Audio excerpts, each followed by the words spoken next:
Hello, welcome to another episode of Building a Leadership Mindset podcast. I'm your host, Nikki C. Super excited for the amazing guest that we have for you here today. Before we get into that, let's send a shout out to some of our sponsors.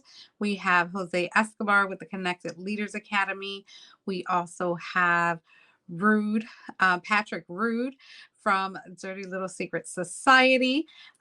He is also known as the Tax Wizard and Rude Financial Services. We also have the amazing Julie and Noah with Breathe Capital Planning, and you definitely want to get a hold of them on our website, www.buildingaleadershipmindset.com, if you want to know more about our sponsors and how you can get in touch with them. Thank you guys so much for continuing the support of Bomb Global and bringing amazing people doing amazing things in our world today. And our guest today is Jeremy Roadruck, and I met him through the Connected Leaders Academy. He's the creator of the Roadmap to Relationship Mastery for Men.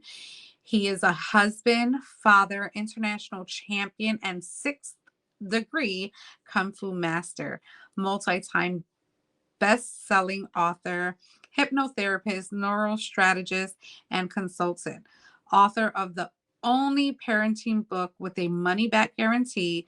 Jeremy is on a mission to help dads who lead in business to create strong marriages, raise amazing kids, and have businesses they love. He's been through bankruptcy, living in a tent in the woods, car repossession, kicked out of where he was living after his second lung collapse, closed his dream business, and more. Through it all, he developed specific strategies and tools to help keep his mindset playful and strong. Today, he is happily married and helping men love their lives and their wives. I absolutely love that. Without further ado, let's get our guest on here. Jeremy, how are you? Good morning, Miss Nikki. How are you? I'm doing amazing. Same as always. Yes, I am well. I am well. And first, I want to say that thank you so much for saying yes to being here Heck yeah. with us today. And by the time this is live, you would have hit our virtual summit at Online Business Mindset Mania. So I can't wait to have everyone back and kind of share. Actually, I'm going to have all the guests that have been on my virtual summits in 2024 and share their experience. So I just want to Sweet. say thank you. Yeah, we had And we had the meeting last night, and it's a good lineup. It is a amazing topic, which I love, Reason, Season, Lifetime, and we're talking about like such a key, powerful frame of reference. So I love the energy that you're putting out into the world. And as you were reading off your sponsors and saying thank you, I'm like, I know those guys. I know those guys. The third one, the couple, I'm like, I don't know them. I should meet them. So I have some homework today. So awesome. Yes, you do. And Julie's actually, I believe, in the CLA. So perfect. definitely connect with her. And then Noah, he's amazing. They're masterful at what they do as far as getting your money right and tight. Gotta love when your money works for you. Like I taught my daughter about money babies and money grandbabies. So at 7 years old, she's now 9, but she's invested in index funds. She's getting quarterly dividends. She's getting monthly dividends. Like she's like 80% of the money that comes in into investing. I love that. Wow, so young. So Yeah. let's get into all of this that you shared with us. Just what is your, where are you from? What did you come from? And then kind of share about this whole these whole hurdles that we kind of were dealt in our life, and how did you get out of that? Yeah. Well, thank you. Thank you again for the opportunity. And the first question, where am I from? I'm from my mom. And you will use that. Like you'll be networking and someone will be like, "Where are you from?" You're like, "My mom." You're like, "Oh my god, me too." I'll be like, "Oh, brother," and they're like, "No, I'm from my mom, not your mom." And it's like, "Oh, my bad." But yeah, so I was born. That happened, and even that, there's like a whole story in that because my mom, unfortunately, she had 8 miscarriages, so I was pregnancy number 7, and only 2 of us made it. So I have 6 siblings that I haven't met yet. Or I'm sorry, 8 siblings I haven't met yet because my brother was number 4 and I was number 7, and they only wanted 2. So Mm, technically, if things had gone according to their plan, I never would have been born. So that's a fun way to grow up as a kid. When you realize that at 8 years old, you're like, wait, I wasn't supposed to be here. And unfortunately, I had some bad stuff happen to me at 5 and 6 that took me sideways. So I already don't like myself. I already don't trust the world. And then I never was even supposed to be born. That is a fantastic frame of reference for an 8-year-old kid who doesn't trust adults or kids, because massive introspection, massive chip on the shoulder, angry, defensive. But I was intelligent enough to realize my actions were pushing responses from other people, right? Play tic tac toe with a 7-year-old who believes they're going to die if they lose. Like, all the kids are leaning back and this kid's a freak. And I'm looking at this going, oh, this isn't safe. So I learned to become a really good student of human behavior and psychology, and why do people say one thing and they mean a second thing and then they do a third thing, and none of it has to do with anything. Like, what, where is that? Why is that coming? Like, I didn't know. And I couldn't trust anyone to tell me, so I had to figure it out for myself. And so I had about 20 years of just digging in the depths of my soul and my, why are we here? What's our purpose? What's our faith? This whole existential amazingness. And it was not a pretty journey along the way, but I got involved with martial arts about 20 years old. And that became a massive pivot point, because you can be as defensive and intellectually dominant as you want. When you have a room full of people that can just hand you your head, it doesn't matter your ego. They're just going to knock you on your butt and be like, okay, and then go ahead, run your mouth again. Go ahead, run your mouth again. One of my kung fu brothers, Master Chongo, when I met him, went to shake my hand. And I'm like, well, I don't shake hands. He's like, oh, okay, why is that? Well, shaking hands is a symbol among ancient warrior cultures that you're not carrying a weapon, but you're a martial artist. You've trained your whole body to be a weapon. That makes you a liar, and I don't believe in lying. So he hated my guts for about the next 3 years, and he prayed that I would make it to sparring so he could beat the crap out of me, and I did, and he did. And what was funny is he realized over time I wasn't the egocentric jerk that I presented as, because every time he beat me, every time he knocked me on my butt, tackled me, throwed me, choked me, sweeped me, tapped me out, whatever the case, I would be like, "Cool, how'd you do that? Do that again." Because I would be like a dog with a bone, and I'm just like, how do I shut that down? How do I prevent that? And I didn't care how much he punished me, because I wasn't in that. I was like, I want to figure this out. I did something wrong. It's the only way you got that. So what did I do wrong that I can fix? And over time, he realized, like I had been running a pattern of, I don't like me. In fact, I hate me. So I know you're going to reject me at some point. So I'm just going to make you do it on my terms now, so that I can be in control of the pattern between us. And so I had this massive chip on my shoulder for a really long time, because of my own lack of self worth. And martial arts was the biggest tool to rebuild Humpty Dumpty, because it gave me this beautiful vehicle to deal physically, mentally, emotionally, socially, because they liked me. Like, I remember 3 months, 4 months in, I was there almost 7 days a week, because I like duck to water, gravitated, because it was just such a different environment. And at one point, I asked my teacher, Grandmaster Ming, I was like, "Do you guys ever get tired of me?" And he was like, "No, why? Do you get tired of you?" And I didn't answer him, but the answer to that question was all the time. And like, that was like a pivot moment, because it was like, ooh, I don't like that answer. So Mm, that pushed me into myself again, to now go a layer deeper and go, okay, why don't I like me? Because they yeah. like me, they must be seeing something, because they're not idiots.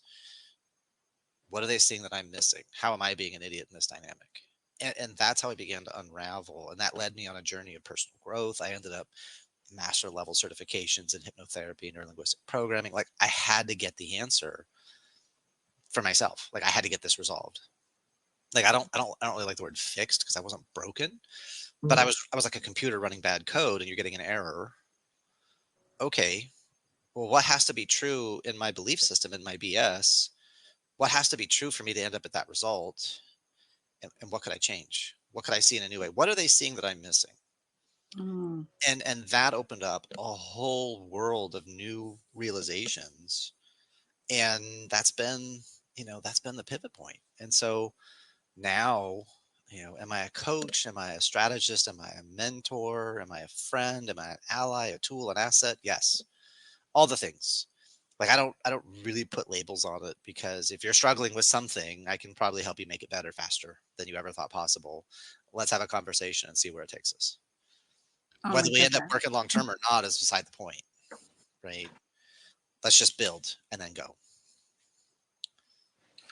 Oh my goodness. So do not disturb is not working right now. And here on the hot call, the honest, open, transparent call, sometimes the internet is not so nice. So It's all good. We're still here. Yes. But oh my goodness, you said some amazing things, powerful. Just thank you for the tenacity, for asking yourself a lot of those questions throughout life so that you can get the answers, because that's kind of what some of us don't do. We don't even want to know why we don't like ourselves. So how important was it? And this is in your 20s, right? Yeah. Yeah. Wow. How important was it for you after he asked that question? Like, what, and I know you said it that that was the pivot moment, but really, what was the switch? And when did you start saying, okay, I kind of like myself. I'm kind of cool. I'm kind of, I kind of got So it. so the exact question was kung fu stuff, of course. We're doing things, and I was working in a sandpaper factory, and I was like mad all the time about everything. Massively productive, but I was just angry. I went to bed angry. I woke up angry. If you gave me a compliment, I was angry about it. If you ignored me, I was angry about it. It was almost like it was me, not anybody else, right? And so our my teacher's teacher, my kung fu grandfather, Grandmaster Moyat, he came in town to do a workshop. I had to work. I couldn't make it, but Grandmaster Ming, because I had been training. I started in March. This was May, so 3 months later, I was training just like every moment I was there. I was there like as soon as I got off work, I'd go get a shower. I'd go to the school. I'd stay until they closed. Even if I wasn't taking class, I would just sit and watch. I wouldn't ask questions. I wouldn't interrupt. I was just observing and noticing, and I just wanted to be bathed in this because I felt like there's something here that I need to get. And so Grandmaster Ming has the attitude of if you act like a disciple, even if you don't have the label, but you do all the things a disciple is supposed to do, who can say that you're not? So it's like, don't get caught up in the labels because people sometimes need this, like, I need that structure, I need that validation. It's like, no, Kung Fu is about hard skill and ability. That's the gong through hard work over time. That's the fu, right? So if you've got power, like muscular force in Chinese is lick in Cantonese. So muscular strength is lick.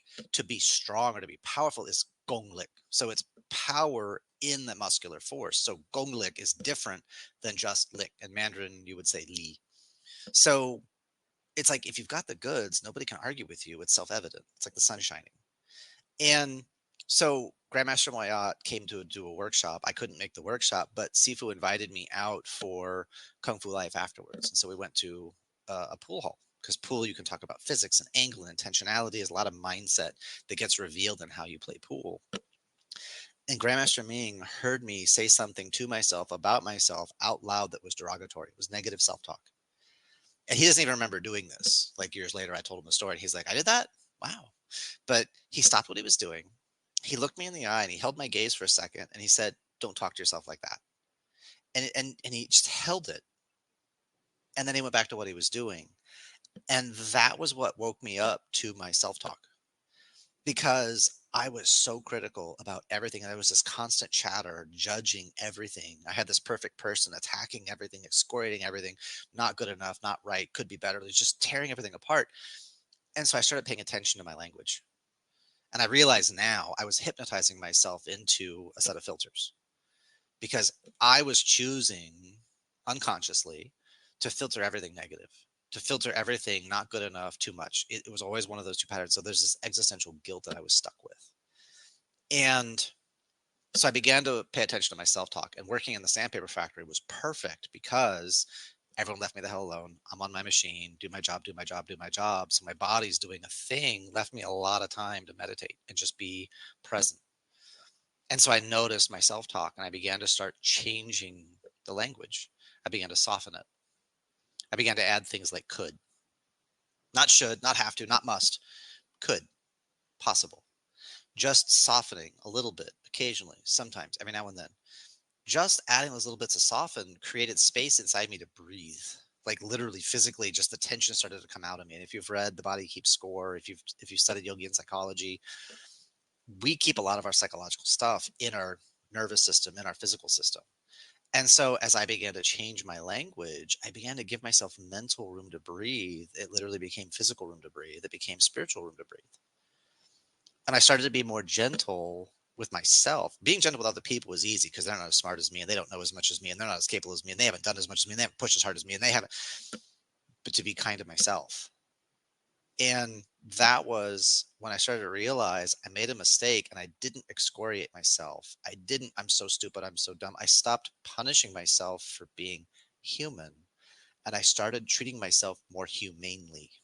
Mm, And mm, that was the pivot, because it was like, oh, well, what can I learn from this?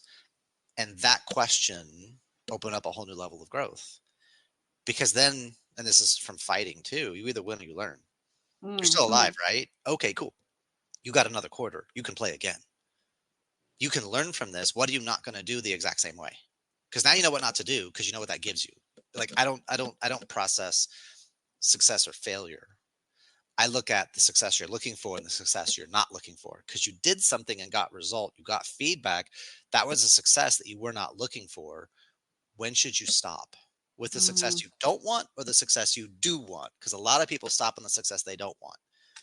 Oh, And it's like, well, yeah, okay. Now you know what not to do again the exact same way. So how can you iterate that? How can you make that different? And this is why I like what's and how's as questions way more than why. Because why spins justification and rationalization. And someone licked all the red off my candy when I was 3, and that's why I burned the building down. What? No. They licked all the red off your candy because they're jerks. You can buy more candy. I'll buy you more candy. It's cool. Take a deep breath. We don't need to go that far, dude. Like, back off. And so it's that what do I want? What can I learn? How can I apply this? How can I shift this? What can I do different? And those questions begin to create new probabilities inside you, new potentialities inside you, inside me, inside all of us. Our language can control the meaning that we give to our experiences. But when we're in the hole, like I was in my anger, we can't see it because we are it. We are the emotion. And so we need people outside to poke at us, to give us feedback. And if you guys ever go check out the Connected Leaders Academy, there's a live that Jose did talking about don't be afraid of the criticism. Right. And I left a comment. I said, feedback is the breakfast of champions. It's all feedback, whether you agree with it or disagree with it. It's just feedback. They're just giving you their perspective on your whatever the thing you did. Awesome. Thanks for sharing. Thank you for having the character and the wherewithal to speak up to me about what I'm doing and giving me feedback, whether I want to accept it or not, whether I can or not, whether it's valid or not. Those are all secondary concerns. But if I appreciate the fact you noticed and spoke up, that's already worthy of giving praise to, because, like, hey, thanks for the feedback. Thanks for letting me know a filter back so that I have more information than I did before. I can make new changes, make new growth. wow. It just all makes sense. And it's that simple. And I love that you touched a lot of areas that we suffer with today. And just going back to creating the stories that don't even exist in our minds. We do that to ourselves. Like Well, no one's and then people tell us all the time, like, you're great, you're amazing, I love what you're doing, I support you, yada yada yada. But then we still create like, do they really support me? Like we're questioning mhm, everything. yeah. Why and what tip can you give someone? And you said you dropped a lot of golden nuggets now. I'm ready to go back and like rewatch it, take notes because it's amazing. So, what tip would you give someone who, even though they know they got the goods, Mhm.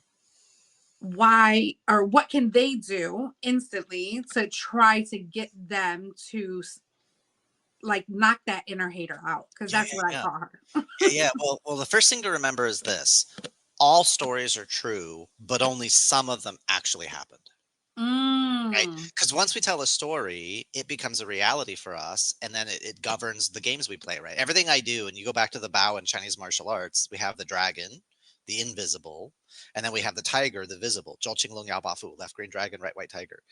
But when we bow, this right here is the stories we tell, the things you can't see, but you can feel the impact. It's a story that drives our game, which is our behavior. And our games generate energy, positive or negative, right? And we're all energy addicts. We will motivate positive, we will manipulate negative, but we literally need energy. It's why we eat, it's why we breathe. We need energy to exist. And so all of our games, good, bad, sideways, are wired to produce energy, bring energy into our lives. But it's all governed by games or by stories. So if I want to change someone's behavior, I don't change their behavior. I mean, you can, but it's a lot of work and a lot of practice. I change their story, make that behavior incompatible with a stronger identity. It's so much faster. So outside of yourself, there's time and space. Something happens, right? I call it a moment of impact. You got punched, you got yelled at, someone cut you off in traffic, somebody betrayed your confidence, whatever the case, something happened. Is it traumatic? Is it abuse? Is it a significant emotional event? Is it a moment of impact? That's all the story. But then you label the experience. That Mm, controls your internal state. That controls your energy because this is a problem. That's a story. This is a crisis. That's a story. This is abuse. This is outrageous. This is a tragedy. Those are all stories. This is an opportunity. This is a challenge. This is a test. This is a calling. Those mm, are also stories that I can use to describe the exact same external time and space. So the label we give creates or nullifies resourcefulness inside us. If I say that's a problem, that I will show up a certain way. If I say that's an opportunity, I will show up in a different way.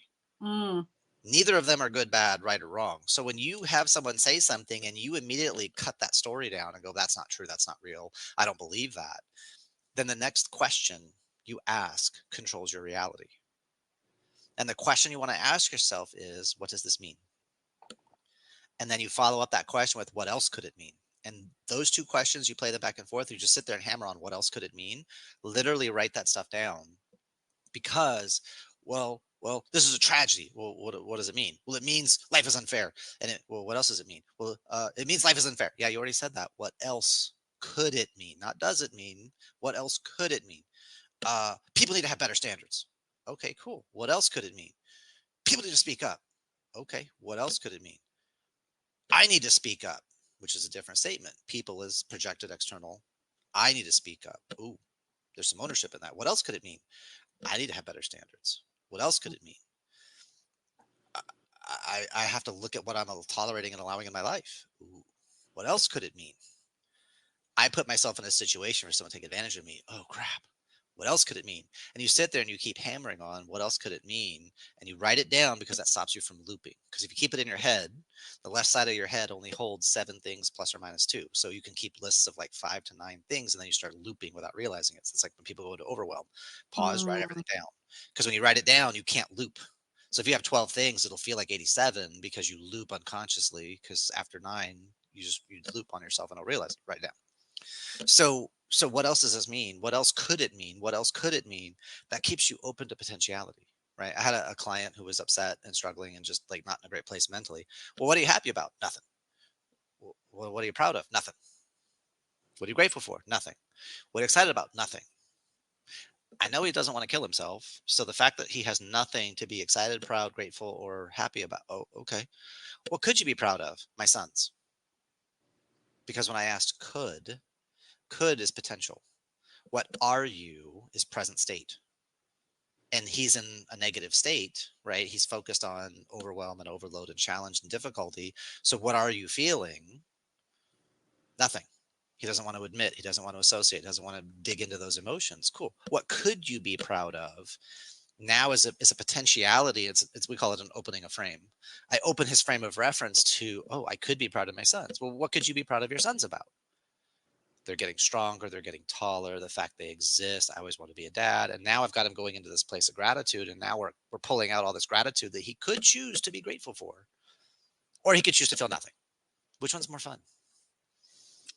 to be grateful for. Oh my goodness. His choice, right? I love consent. So it's his choice to feel nothing or to feel gratitude. He could be grateful for his sons. I mean, you can continue to feel nothing if you want and be pissed off, be my guest. But you could also be grateful for the fact you have your sons and they exist.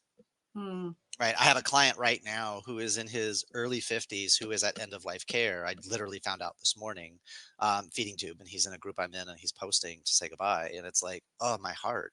Like, you're way too young, dude. Like way too young. But he's going out on a high.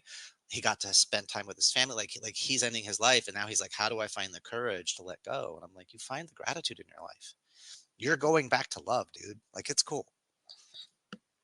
wow. Oh my goodness. Thank you so much for sharing. I know we talked about it a bit before we went live here, and sending love and straight to you, to the family, and all that good stuff. And thank you for honoring him. But that's what this is. It's our life is about how are we going to go out, right? Yeah. Do we want to go out miserable, without a purpose, without a legacy to leave behind, without something that people can talk about for years and years and years in the brightest light, right? Right. the brightest light. And Yeah, well, you know, it's, do you want your life to be a warning or an example? A warning of what not to do or an example of what's possible? Because those are both stories, yeah.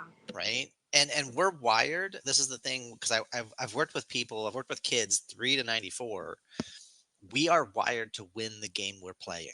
Like, that is our instinct. We will win. And if we can't win the achievement game, then I'm going to win the miserable game. And I'm going to go in the garden and eat worms and rend my garments. And I'm going to be the most worstest person ever at blah, blah, blah. And I'm going to just dogpile myself into the dirt. Right. I had a client, and actually it wasn't even a client. It was a dad in a Facebook group that I'm in. And how do I explain to my 4-year-old his mom OD'd and she's not coming back ever? How do I Mm. explain that? Right. And he's at a loss. And a bunch of guys are like, oh, dude, I feel for you. And I come in, I got a strategy, and it's actually a reason, season, lifetime. It's exactly that pattern. We'll talk about, since this is going to be broadcast after, everyone go back and watch it because, right. But because I have a framework to help explain and take away the guilt, the fault, the blame, the shame. Like, how can we build this young man at 4 years old to have a love and a respect for his mom, even though she made some horrible decisions and her life is over? But we can do it in a way that there's beauty and there's grace and there's appreciation, and armor him that he won't go the same direction as her without tearing her down or destroying who she was as a person. Because for someone to end up in that place, she had a lot of pain that she was carrying and didn't know how to let go of it. Yeah. And wiring that into her son, that doesn't serve anybody. So I gave him this framework, and he's like, "Oh my god, I never would have that." Like, that's the power of the internet. That's the power of social media. That's the power of us as individuals. The tools are secondary. Where's our heart? Where's our mind? And what can we add to the conversation to amplify? So to your point, what's the legacy that we want to leave? Like, I think about that all the time. I will leave the world a better place because I was born. Like, I was born for a reason. Absolutely. What am I Yeah, gonna what am I gonna we do with it? beat out how many I didn't want we beat out about what 50 million or Oh, no, no. 5,000 No, no, sperm. genetically, it's 400 trillion to 1 against, Oh, there you go. right? So So if not you're not here, million, like million is like, 7 digits, billion's another 3, trillion's another 3. So a trillion is like a billion million or a million million. yes, and we beat out all of that to All of that. be here, No pressure. right? There's Like, never what are you been going to do with that opportunity? there's never been someone like you. There never will be someone like you. Even if you have a genetic twin, you're still your own person because you're both operating in two different spaces and time, and you literally have two different filters.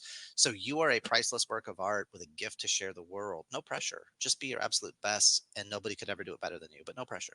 Yeah, I love that. You know like what? like I think I'm that gonna actually just like literally upload this today because it has to go out there. This is just so Well, this powerful. was this was my frame as a kid, because the teachers would be like, "What do you want to be when you grow up?" And I'm like, "Everything." Like, you can't be everything. Well, you can't be everything, but I think I get to define for me what I can or can't be, right? Mm, And this was like, I had a lot of trouble with positional authority and shut up and do it because I said so. Like, I struggled. I got kicked out of gifted program for reading and math because I wouldn't follow their stupid rules, right?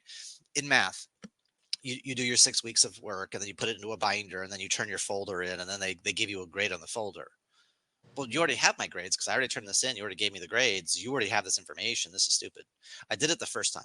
I didn't do it the second time. Well, you have to do it, or because it's part of your responsibility. And if you don't do it, you're going to get kicked out of the program. Okay, but it's stupid. You already have all the information. It is stupid. And no one could explain it to me in a way that made sense. So I didn't turn it in the second time. So I got kicked out of the math program, and I got put back into regular math. And I had the same teacher as the gifted math. And I didn't have to listen to her until literally the last week of school because we'd already covered everything. So she would give me the homework, I would do it, and take a nap in her class. So I'm in 8th grade. What I learned was authority is stupid. Following the rules is stupid. Adults are stupid because nobody understood, and I wouldn't let them know, but nobody understood how to explain it. Like, I need the concept. Why am I doing this? Well, Jeremy, you need to understand, in life, in government, military, other areas and contexts, there's going to be just, you got to check the stupid box because that's just how the world works at times. So yeah, I agree with you. It's dumb, but we need to help you guys build a certain level of discipline and accountability. And so one way we're doing that is your responsibility. See, that would have got my attention. I'd have been like, okay, I thank you for treating me like I'm intelligent instead of just shut up and do it. There's a logic behind it. Cool. Tell me more. Right. But Instead of schools, because I said so, right? right, right. And that's ultimately what it came down to, is just the adult saying, because we say so and you'll get kicked out if you don't. So all you have is pain to force compliance, not visionary leadership, not aligning vision and values, not Mm, understanding me. I have to conform to your vehicle. And if I don't, then I get excluded. You're going to lose I'm intelligent and capable and I love to serve and I love to add value, even though I'm worthless, which is a whole, that was fun. It was a fun time. I don't recommend it, by the way. And right. my whole life is about how not to. That's why I wrote my book. That's why I do the parenting stuff. That's why I do the relationship stuff. You guys don't need to go do the same dumb stuff I did. Do different dumb stuff and then write your stuff and I'll read it. And we save each other time. I love that. We are going to jump into a quick commercial, listen to one of our sponsors here, and then we're going to come back. We're going to talk about Jeremy's book and what he has going on and how you can get a hold of him. He's absolutely amazing, and he's been dropping gold here. And if you have not been picking it up, you have to go back, rewatch a couple times because this is massive. It's huge. It's life changing. And I'm just learning new things today. And that's why I love doing this podcast. So we'll be right back.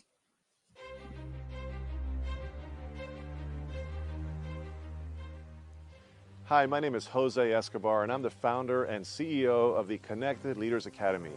We're a growing tribe, a community of entrepreneurs all over the world, globally, all across the country, high performers, titans of industry. If you're an entrepreneur and you're looking to grow personally and professionally, scale your influence, develop your skill sets, move the needle in your business, more clients, more money, more profit, the bottom line, and of course, grow your circle and your network like never before, this is where you want to be. Join the Connected Leaders Academy today. We are scaling massively. We want to welcome you in. Check me out on Instagram and on Facebook, the @ JAESCO25. We look forward to having you join us. Take care. Hello, hello. We are back with Jeremy Roadruck. He also knows that guy, right? Jose Yeah, Jose's Escobar, awesome. Connected Leaders Academy. But we have been just talking about just mindset, right? Just what we go through and what stories we put in our heads and the choice that we have to actually change those, switch those up, more positive self-talk, little words that you can kind of switch in your vocabulary that would make all of the difference. Thank you so much for the first half. In the second half, tell us about your book. What was the reasoning behind it and what is your mission with it? Awesome. So here's the deal right here. Your best child ever is this game worth winning. Because, and I'll give you the full title: How to Raise a Stable, Centered, Respectful, Self-Disciplined, Confident, Self-Motivated, Self-Directed, Successful, Wise, Wealthy, Safe, Healthy, and Happy Child for the complete or not so complete beginner. The owner's manual of children for parents, grandparents, caregivers, guardians, teachers, and coaches of all ages.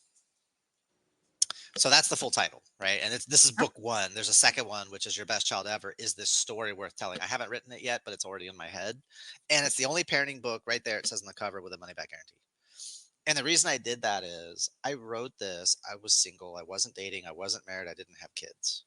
So who am I to write a book on parenting? But what I did have was 17 years of running a kung fu school, 5 to 7 days a week because I was a fiend, and balance. What's that? Like all or nothing. But I worked with families, and I had done at that point 25 years of my own growth. But um, so sorry, just slight distraction. So I saw in families a lot of love and a lot of mismatching skills and objectives. I saw misalignment in vision and values, right? And I'll give you an easy example. I had a family in the program. Mom, dad, daughter is 8 years old. Son is 5 years old. Mom, dad, daughter are auditory communicators, auditory learners. They need to hear it. It's got to be said the right way, the right tonality. The words have to make sense to them or they won't move forward.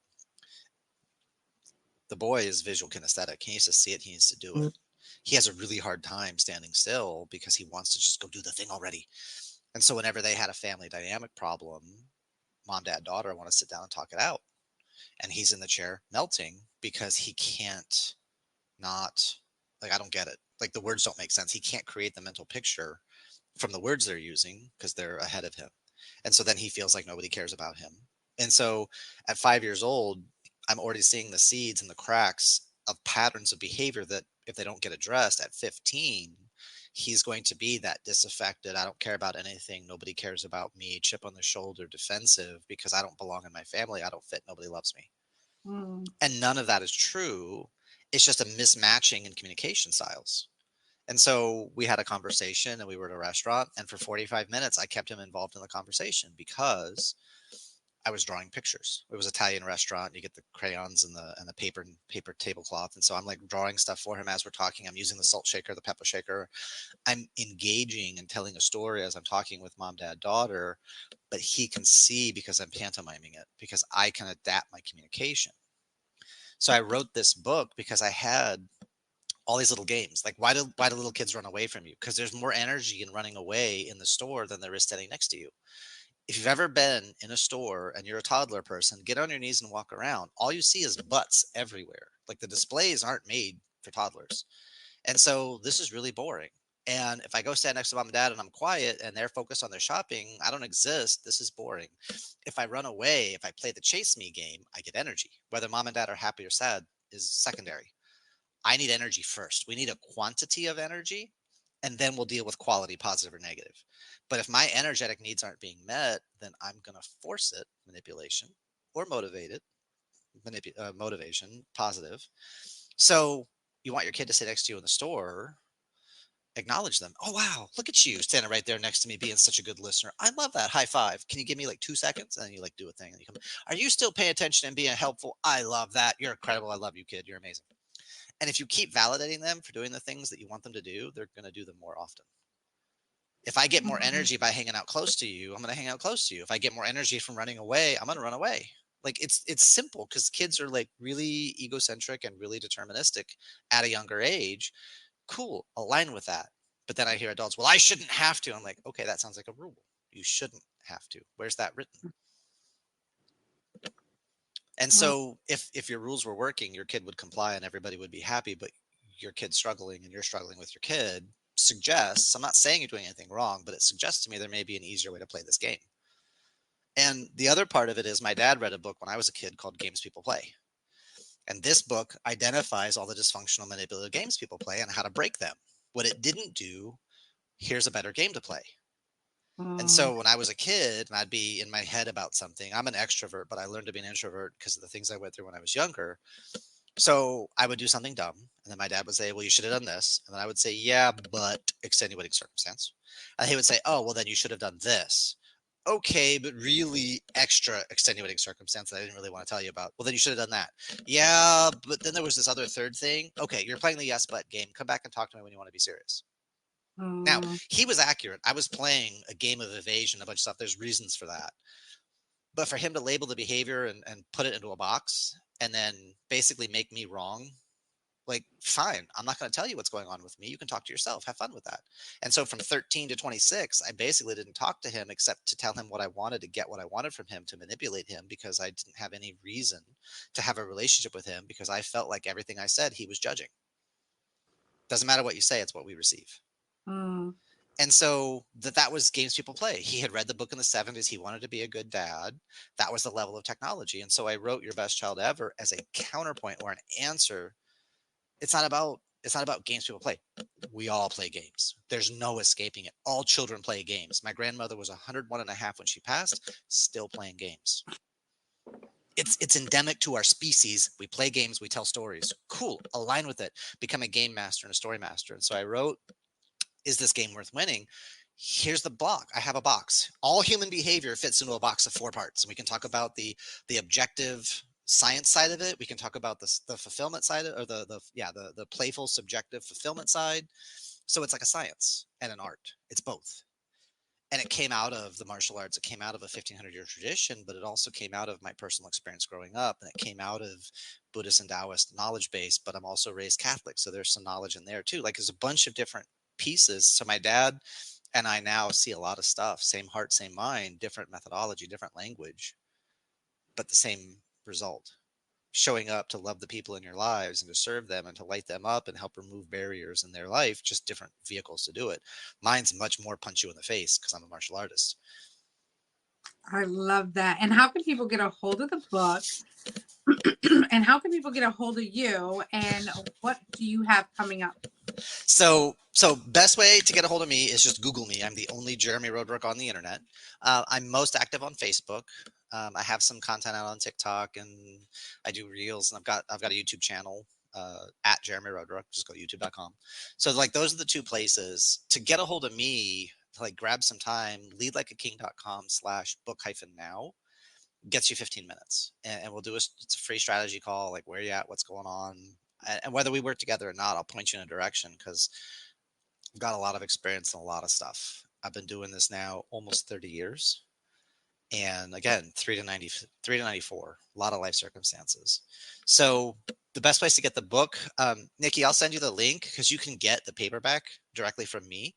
You can get it on Amazon. It's $150, or you buy it from me. It's a little bit cheaper. There's also an Audible version. So if you want 5.5 hours of me in your head, and it sounds just like this because I wrote it exactly the way I talk.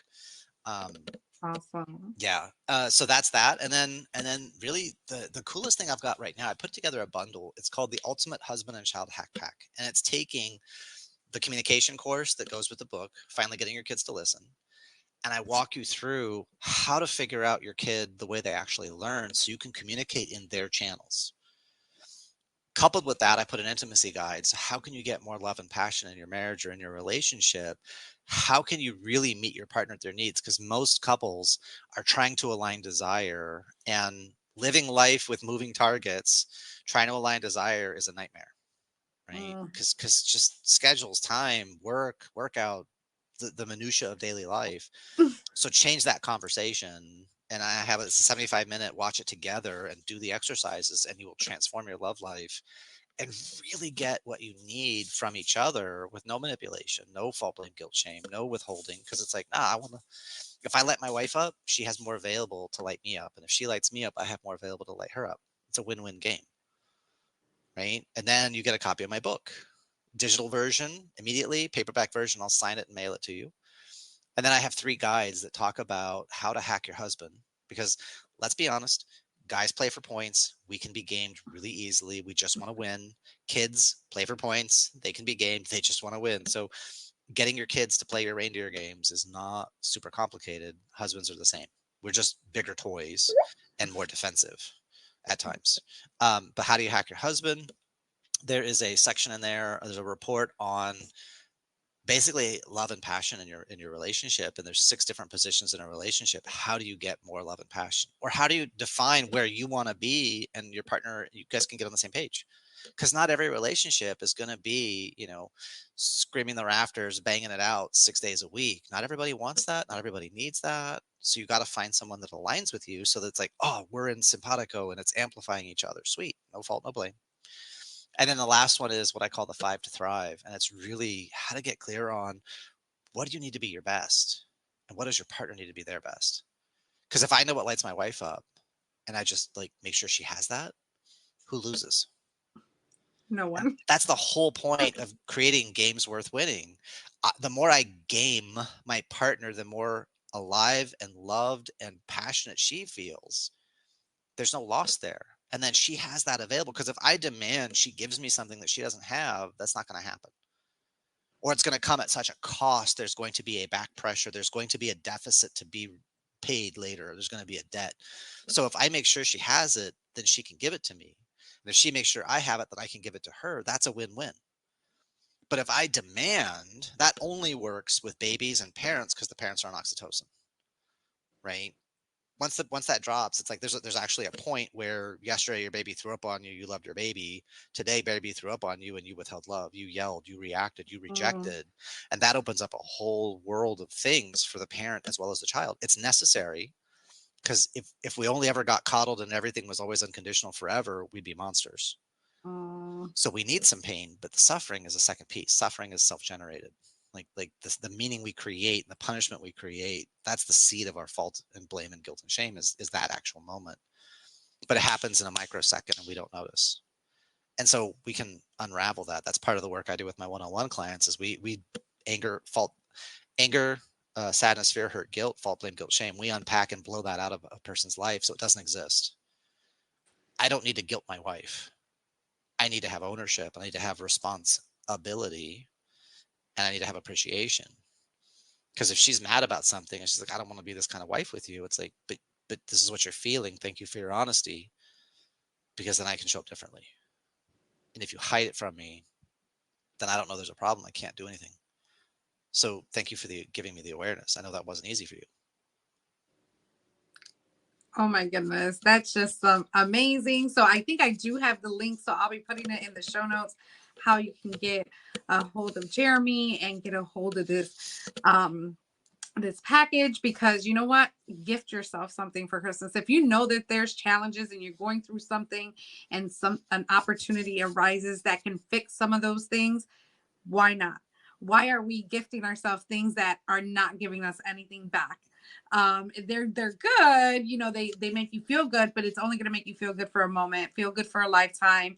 And that's what I feel like Jeremy has packaged up with this The with hack pack. his book, Mm-hmm. his hack pack, and all this good jazz. I'm going to check it out. Thank you, Jeremy, so much for your time, for your wisdom, for just the love that you have for what you do in changing and not changing, but helping people decide to make the changes in their lives that they're looking for. So thank you so much for that. Um, can't wait to have you back on. Can't wait to hear you on Saturday. People are going to just be in awe. And I am just so happy to be in community with you. And I look forward to see what the future holds for us. Thank you so much, the audience, for listening to another episode of Building a Leadership Mindset. And when I say you have to go back, rewind, rehear, take notes, because Jeremy is just he has a wide playbook in what he does and what he has been able to shift in the world. And I feel like he's going to do amazing, amazing things and just continue to do it, right? Thank you so much. Have a great day. And as I always say, make it count. Always.